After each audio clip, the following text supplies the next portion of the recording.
नमस्कार दोस्तों, स्वागत है आपका और न्यूज़ आप देख रहे हैं और एक बार फिर मैं आपके साथ हूं। हालांकि लंबे अंतराल के बाद एक बार फिर से चुनावी मुद्दों पर चर्चा करने के लिए हम आज साथ हैं। हालांकि अब तक मैं लगातार आपको ये दिखाने की कोशिश कर रही थी कि उत्तराखंड में हर एक अलग अलग सीट पर वहां की जनता का मूड आखिर क्या कहता है, कौन से पार्टी के नेताओं ने वहां पर बेहतर काम किया है और कौन से पार्टी के नेताओं को अब जो चुनाव उत्तराखंड में हुए हैं उनके काम के बिहाफ में जनता उन्हें जिताने वाली है या फिर हराने वाली तमाम मुद्दों को लेकर हम बातचीत कर रहे थे। लेकिन अब क्योंकि चुनावी काउंटडाउन उत्तराखंड में खत्म हो चुका है, अब सबकी निगाहें 10 मार्च को आने वाले परिणाम पर टिकी हुई हैं कि क्या नतीजे कहते हैं, क्या अब जो काम 5 साल में भारतीय जनता पार्टी के नेताओं ने किया है उसका क्या परिणाम हालांकि मिलता है। लेकिन अब इन सब के बीच में ये जानना बेहद अहम हो जाता है कि अभी तक उत्तराखंड में और खास तौर पर अब जो इस समय हॉट सीट बनी हुई है खटीमा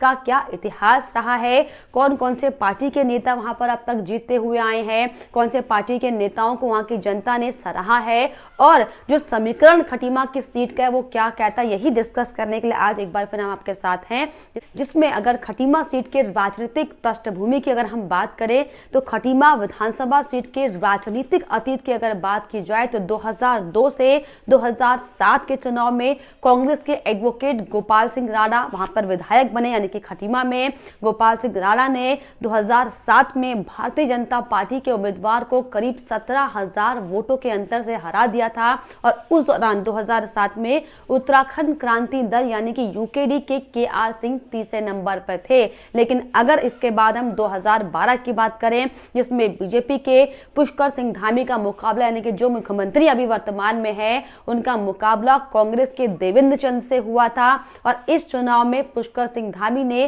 5,000 से वोटों से ज्यादा उन्हें हराया था। तो अगर हम 2017 के चुनाव की अगर हम बात करें तो 2017 के चुनाव में बीजेपी ने पुष्कर सिंह धामी को एक बार फिर से उम्मीदवार बनाया तो कांग्रेस ने भुवन चंद काफरी को मैदान में उतारा। तो वहीं इसके अलावा बसपा के टिकट पर रमेश सिंह राणा और निर्दलीय डॉक्टर ललित सिंह समेत कई दल ऐसे कई और भी नेता थे जो मैदान में थे। लेकिन इस चुनाव में भी पुष्कर सिंह धामी ने कांग्रेस को 2709 वोटों के अंतर से हराया था, यानी कि पुष्कर सिंह धामी को 29,539 वोट मिले थे, जबकि अगर भुवन कापरी की बात की जाए तो 26,830 वोट भुवन कापरी को मिले थे। और वहीं इसके अलावा बसपा उम्मीदवार को 17,804 मत मिले, जबकि निर्दलीय जो उम्मीदवार थे डॉक्टर ललित सिंह भी उन्हें 4,516 वोट पाने में सफलता मिली थी। और वहीं अगर हम खासतौर पर ये ध्यान दें तो 800 मतदाता ऐसे थे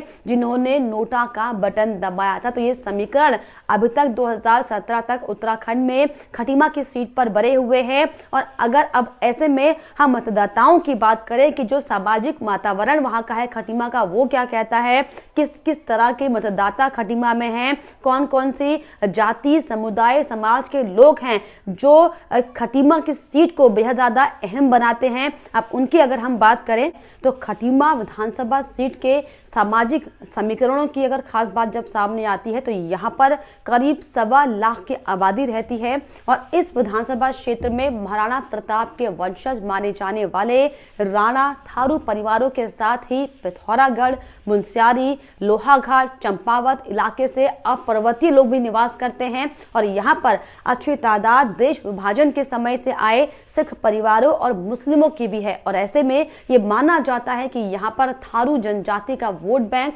निर्णायक साबित होता है। इसके अलावा खटीमा सीट पर पर्वतीय मतदाताओं की संख्या सबसे ज्यादा है, 40,000 के पास यहाँ पर पर्वतीय मतदाता यानी कि पहाड़ी समाज के लोग रहते हैं। वहीं अगर थारू समाज की बात करें तो 25 से 30,000 थारू मतदाता हैं जिनका एक तरफा रुझान सत्ता का समीकरण तय कर सकता है और तकरीबन 4,000 पंजाबी, 8 से 10,000 पूर्वांचली मतदाता और 20,000 के आसपास जो है मुस्लिम और दलित मतदाता मतदाताओं की संख्या खटीमा में है। और ऐसे में क्योंकि भुवन कापड़ी और पुष्कर सिंह धामी दोनों ही पर्वतीय क्षेत्र के रहने वाले हैं, ऐसे में हालांकि जो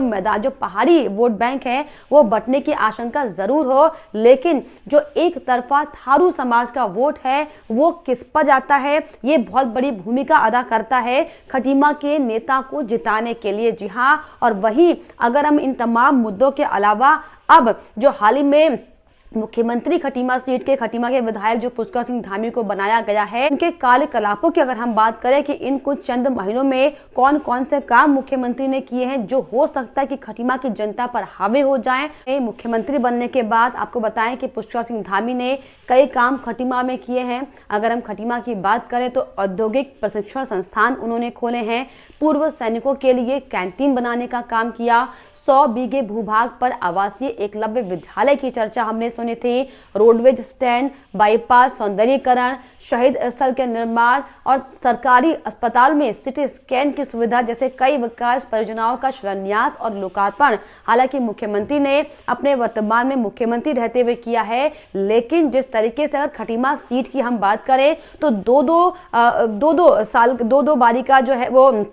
घटनाक्रम यहाँ पर रहा है कि 2 बारी कांग्रेस पार्टी के यहाँ नेता विधायक बने हैं, 2 बारी यहाँ पर भारतीय जनता पार्टी के नेता विधायक बने हैं। लेकिन ये भी इतिहास किसी से छुपा नहीं है कि जिस मुख्यमंत्री ने अब तक 22 साल के उत्तराखंड के कार्यकाल में जिस मुख्यमंत्री ने अपनी सीट से चुनाव लड़ा है वो चुनाव हारे हैं। लेकिन क्योंकि खटीमा में अच्छा खासा दबदबा मुख्यमंत्री का भी माना जाता है, युवा जो वोट बैंक है वो भुवन कापड़ी के क्षेत्र में श्रेणी में भी माने जाते हैं। ऐसे में ये जो कांटे की टक्कर है वो बहुत ज्यादा दिलचस्प हालांकि खटीमा में हो गई है। लेकिन इसमें सबसे अहम बात जो हमने आपको बताई कि जो थारू समाज है उसका जो एक तरफा वोट जाता है वो निर्णायक कदम की ओर आगे बढ़ता है और वही तय करता है कि उनके क्षेत्र का विधायक कौन बनेगा। और ऐसे में अब 10 मार्च को यही देखने वाली बात होगी कि जो पुष्कर धामी वर्सेस भुवन कापड़ी खटीमा में चल रहा है, हालांकि आम आदमी पार्टी के एसएस कलेर साहब भी मैदान में हैं और ये हो सकता है कि जो पंजाबी वोट अच्छे खासे खटीमा में हैं वो एसएस कलेर खींच ले। लेकिन जो उसके अलावा अन्य जनजाति के वोट हैं, फिर चाहे वो पहाड़ी वोट क्यों ना हो, फिर चाहे वो थारू समाज या अल्पसंख्यक के वोट क्यों ना हो, वो वोट कहाँ जाते ये वाकई आने वाला वक्त बताएगा। लेकिन ये समीकरण खटीमा के हैं, खटीमा विधानसभा सीट के, जो कि इस समय हॉट सीट बनी हुई है। और ऐसे में ये वाकई देखने वाली बात होगी कि अब जब 10 मार्च को नतीजे आने वाले हैं, खटीमा की जनता किस तरीके से अपने किन किन बातों को संज्ञान में लेकर अपनी सरकार बनाने के लिए एक अग्रसर प्रयास करती। क्योंकि जिस तरीके से अगर खटीमा की हम बात करें तो स्वाभाविक है कि मुख्यमंत्री खटीमा क्षेत्र से हैं, जिसके बाद हमने देखा कि खटीमा में मुख्यमंत्री बनने के बाद मुख्यमंत्री ने कई विकास के काम भी किए। ऐसे में अगर एक बार फिर से पुष्कर सिंह धामी खटीमा के मुख्यमंत्री बनते हैं तो लाजमी ये कहना होगा कि जाहिर तौर पर खटीमा क्षेत्र का विकास होगा, क्योंकि अपने क्षेत्र का विकास करना ही सबसे पहला सर्वोपरि दायित्व किसी भी पार्टी के नेता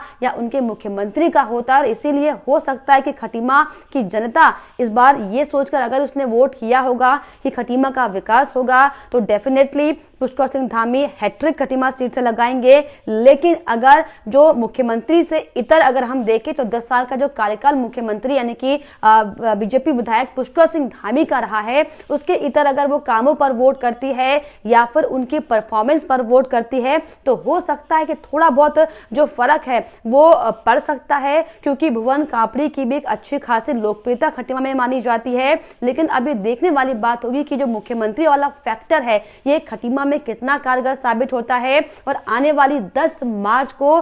खटीमा की जनता कौन से पार्टी के लीडर को अपना एक निर्णायक, एक अपना बेहतर नेता चुनकर सबके सामने लाती है। लेकिन फिलहाल आपकी क्या राय है, आपको क्या लगता है कि खटीमा सीट से कौन से पार्टी के नेताओं को आगे बढ़ना चाहिए? मुख्यमंत्री के नाम पर लोगों ने वोट किया है या फिर एक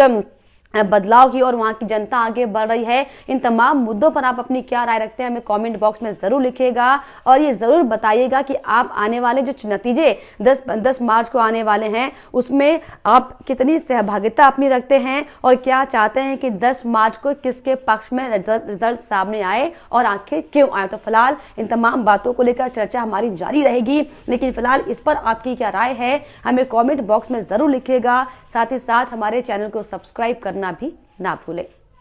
हैं।